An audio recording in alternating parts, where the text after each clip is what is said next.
number is it does show up in a couple of places. And for the left now to take it and try to spin it into that he was talking specifically about the 47% that do not pay into the coffers, into the federal taxes, which we know where many seniors don't pay into federal taxes. We know the vets don't pay into federal taxes, and many others don't pay into federal taxes. There's another 47% number that is government dependent. And this particular group of government-dependent individuals in our country have a vested interest in the status quo. And these are the takers. And so he was very clear about that, that was the group he was talking about, those that have bought that victim mentality. I know it firsthand. I believe that poor people were poor because wealthy were wealthy.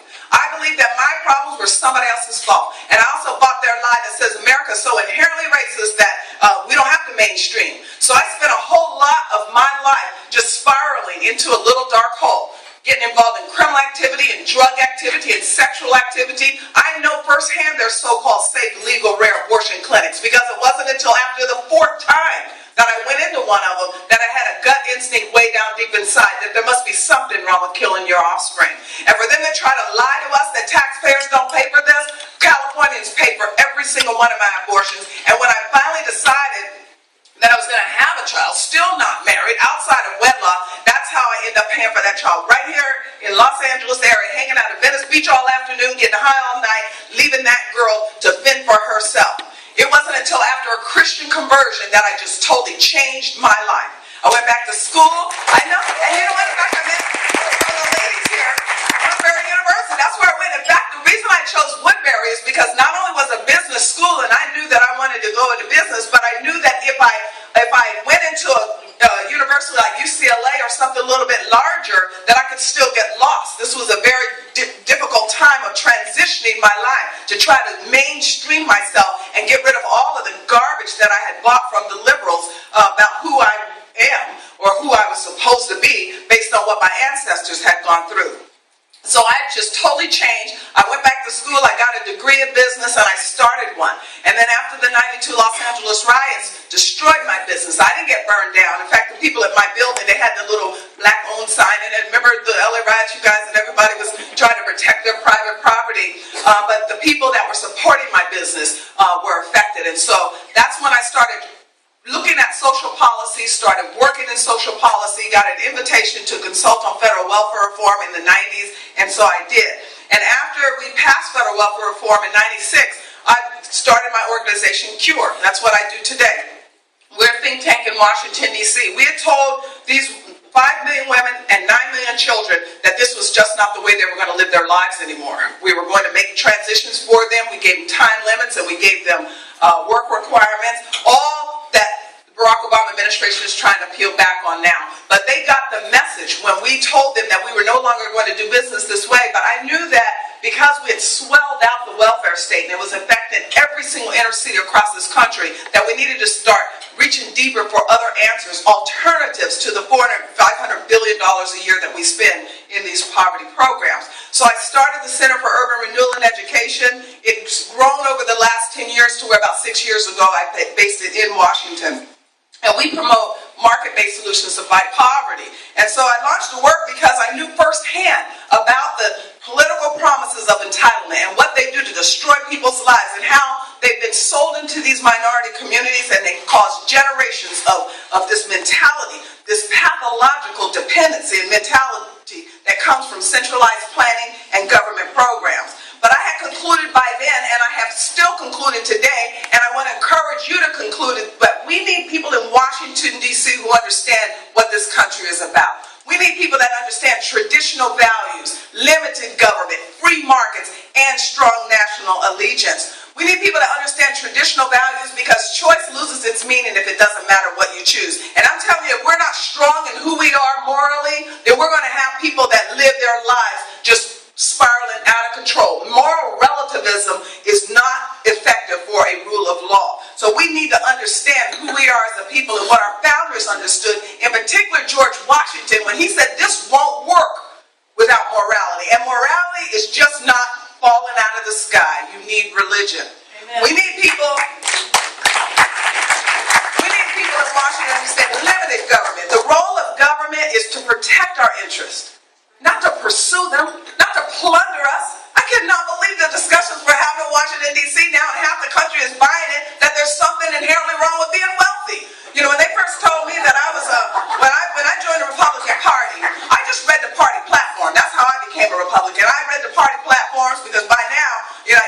little life up. I got off of welfare, and the preacher one day said, you should vote. And I thought, well, if I'm a vote, I need to know what I'm voting about. I needed to know what this all meant. And so I read the party platform, and the Republican Party platform lined up with my values. And over time, I started finding out about people who also represented those values, people like Frederick Douglass, who said, I'm going to die a Republican, because they're the party of freedom and prosperity. Now, for those of you that don't know Frederick Douglass, he was a slave, and he stole himself away from slavery.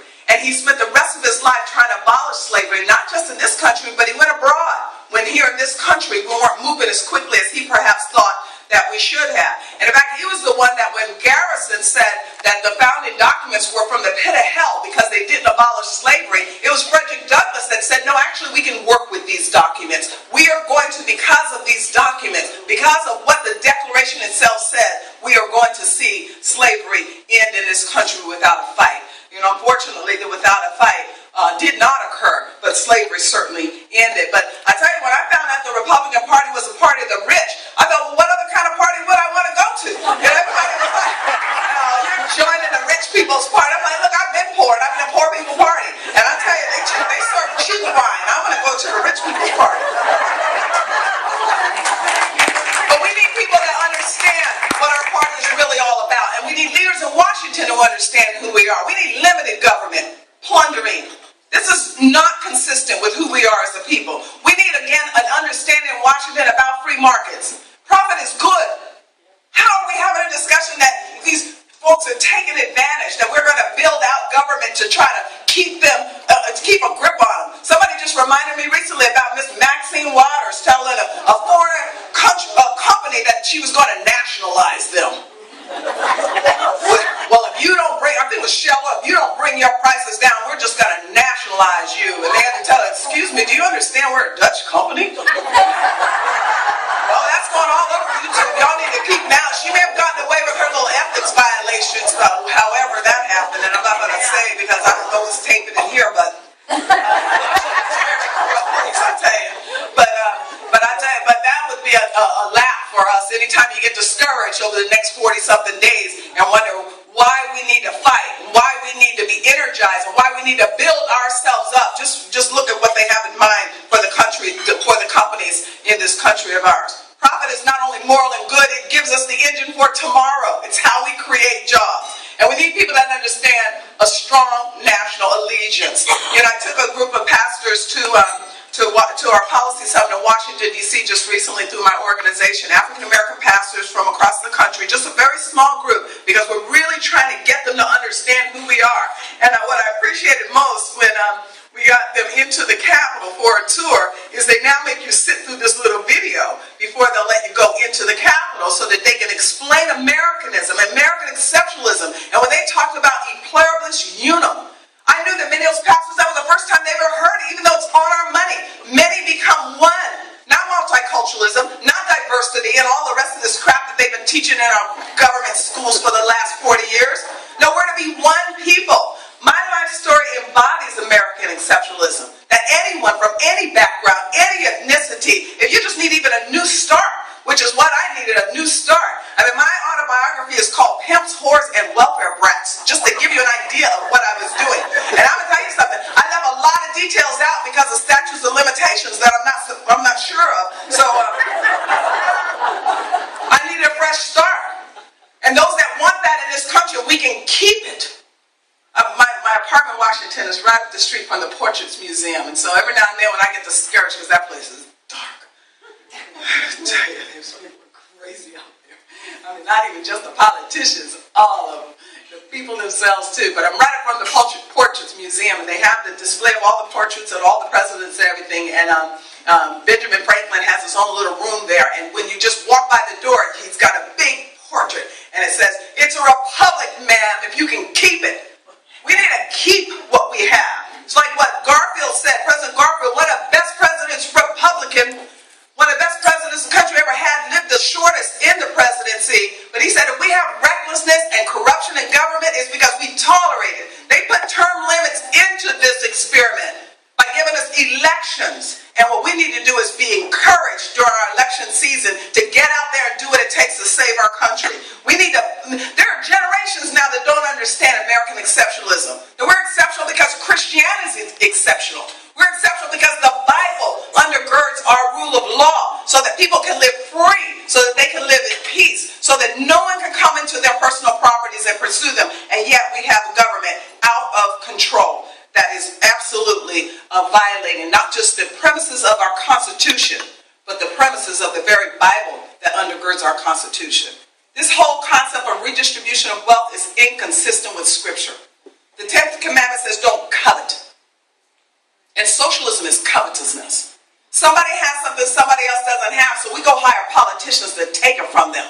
It's theft. And what we need to do is start bringing ourselves slowly but surely back in line with who we are supposed to be. In fact, I was so excited when the Tea Party showed up in Washington a few years back to get us to start focusing on our state of affairs again. You know, when they started seeing trillions of dollars just go out of the window, and yet unemployment rates were skyrocketing and our moral collapse in the country was escalating and going out into neighborhoods that you would never think would have challenges that we started seeing, they got involved. And I was very grateful because they pointed to socialism again. And I had already talked about socialism in my second book, Uncle Sam's Plantation, that Sheila just mentioned to you. 10 years ago, I wrote this book to reveal to American people what's inside of this welfare state that we had allowed to build out. When, who's that guy's name that got into a whole lot of trouble with some other woman while he was telling America how, how bad they are?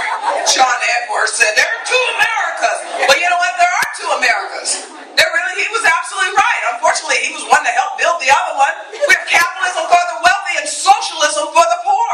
And it's been going on for an awful long time. And I started talking in my book about this vast sea of these programs that we had built out. I talked about my transition out of it. And I said in that book that we can look into any and every inner city and see where we're going as a country if we keep on this road that we've been on for the last, I wouldn't even go as far as to say that it started when Barack Obama was sworn into office. Because we started seeing some of these entitlement programs come up in the 30s. We started getting away from who we were in the 30s, and then in the 60s they were put on steroids. By 1960s, a benevolent Uncle Sam welcomed mostly poor blacks onto the government plantation by expanding these entitlement programs and by building out these welfare policies. Now, the reason I say mostly poor blacks is because blacks at that point in the country were the most vulnerable people in the country. So it was a social experiment against a group of people who couldn't even fend for themselves. These are people that came out of slavery to Jim Crow and out of Jim Crow in a welfare state. And it has done tremendous damage. They said that they were going to help blacks build themselves up and bring about some changes to the economic situation based on the history. But instead they created all kinds of other problems in this particular community. The means test alone of welfare. Don't work, don't save, don't get married, and we'll just keep you enslaved in this poverty plantation. We'll take care of you from womb to tomb. You know, the doctor was talking earlier about what's happening to your health care with Obamacare and with Medicare. Well, you can look at Medicaid and see where we're going to go as a country. You can look at any and every inner city in this country and see exactly what happens when government takes over. Doctors aren't there, the hospitals aren't there, and people are absolutely out of control in the way that they look at their own lives. And as somebody mentioned earlier, maybe we should just take care of ourselves. When you've been given a political promise that you don't have to even think about keeping your children safe, and if they just fall and scrape their knee, you can take them to emergency. You never have to think anything about who's paying for any and everything to do with your health care. You become very irresponsible in that. And in fact, the only time I ever went on that show, The View, Lord God, those were goody points for that one. I'm telling you, I had to sit 45 minutes between Joy Behar and Barbara Walters, and I deserve an extra little crown.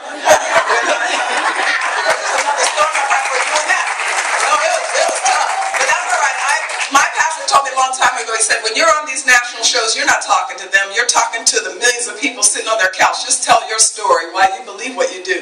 And so I did. I told my story, my testimony, and they didn't like that at all.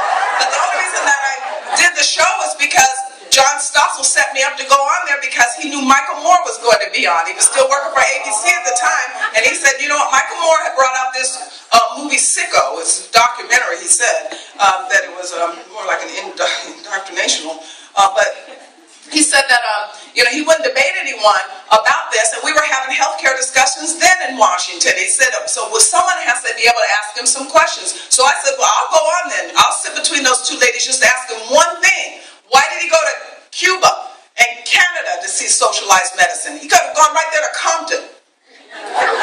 He could have gone to Camden. No, I'm not joking. These people have, I was down in a community in Florida where the nearest OBGYN is an hour and a half. Now, how in the world are you going to get the care you need when you can't, and you're pregnant, and you can't get to a doctor for an hour and a half? That's where we're going as a country with what's happening. In fact, the legacy of American socialism is our blighted inner cities, our dysfunctional government-run schools, and our broken black families. I found my way out, and I began to work on these things. And when welfare reform was passed, I thought that we were on the road to moving socialism out of our poor communities, and that we would be replacing it with the wealth-producing capitalism that we see everywhere else in society that works. But it didn't happen that way. You know, I thought it was, so I started working on other things. School choice. I believe that money should follow children to the school their parent wants them to. We shouldn't have this government monopoly over poor children. They're the only ones that are trapped in these failing schools. And their money should be able to follow them where they want. I believe that money should be able to follow people to whatever retirement account they want as well. And we have this Social Security system that you're forced into that you don't own. You can't transfer it. You get a horrible rate of return. So it may as well have opportunities for people to have choice. And so I began to work on these things. But by 2001, we started going in the opposite direction. The freedom that we were talking about for these welfare moms, that many of them were realizing because the roles fell in half. You know, when, what was the show? Oh, I did the Oprah Winfrey show on that one because we were trying to get it passed. Bill Clinton kept vetoing the bill. And so I went out to Oprah Winfrey so that we can push it out into society that this is a good thing, you know, that's happening. There's a cancer that you need, you know, removed or you're going to die.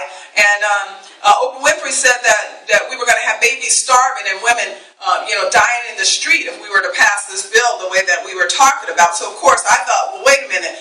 She's telling all of these folks this. I need to get out in front of that. And that's basically why I started my organization, so that I could inform the pastors in the communities that this is not what was going to occur. But because instead what happened, amidst all the death threats that I was getting, all of the isolation and the rest of the things that happen when somebody black dares to step off of their plantation, instead of that happening, now these women are coming up to me thanking me because now their lives were coming back whole and healthy based on the changes that we had made in welfare reform. But by 2001, when Bush went to office, he changed that welfare policy and he started this multi-billion-dollar faith-based initiative to put the American churches on welfare. And power then changed hands again in 2008, and that's when we ended up with Barack Obama. Instead of poor America becoming more like wealthy America on capitalism, wealthy America on capitalism became like poor America on socialism. It's unbelievable that socialism gripped our poor community some 45 years ago, and now it's gripping the rest of us. I could not believe that. You know, I've always been for the underdog, but to have to defend bankers and Wall Street executives, come on now. What is wrong? And doctors? These doctors were begging Washington, D.C. I was there, they're begging Washington to please don't do this. You're going to destroy one of the most brilliant healthcare systems in the world has ever known, ever see, or will ever see again, unless, of course, we repeal Obamacare and we make it even more fascinating, which I believe that we can. But today, socialism is a reality. It already is.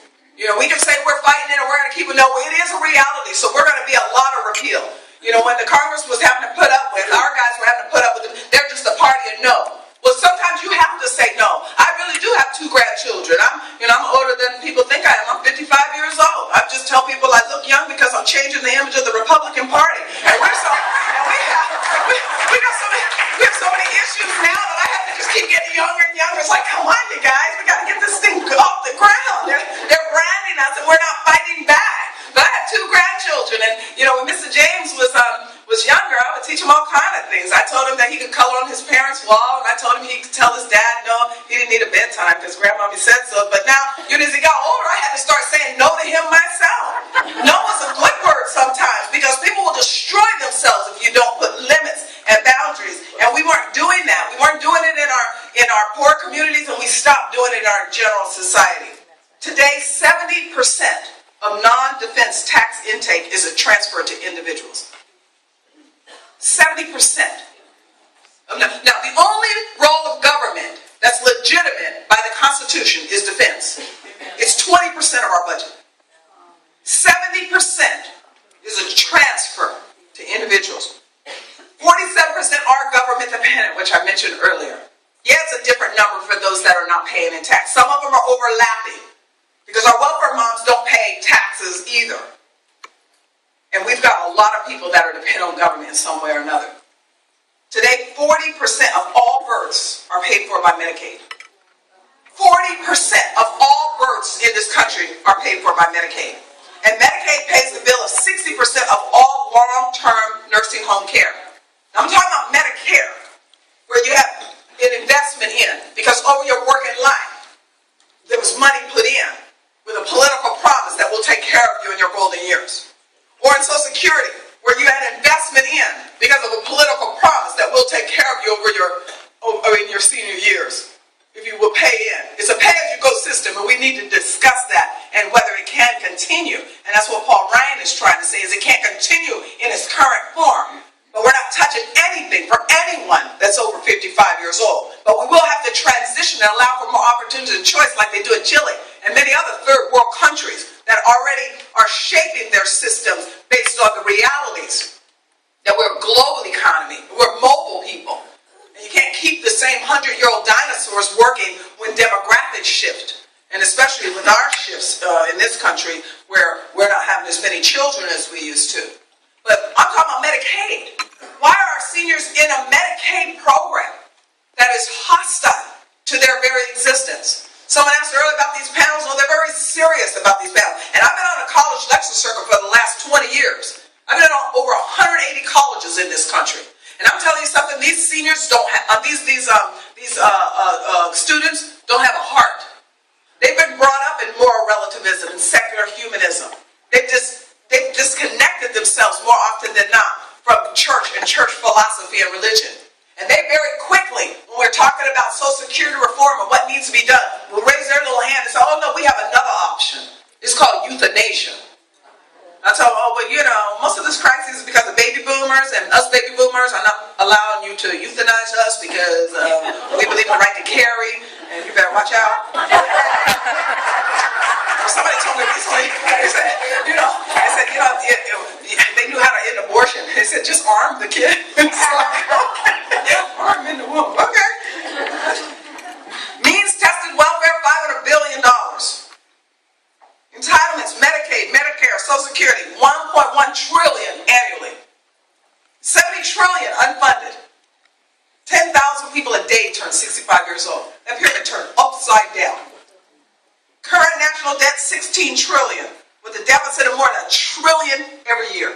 Government spends $1 trillion more a year than it takes in any given year.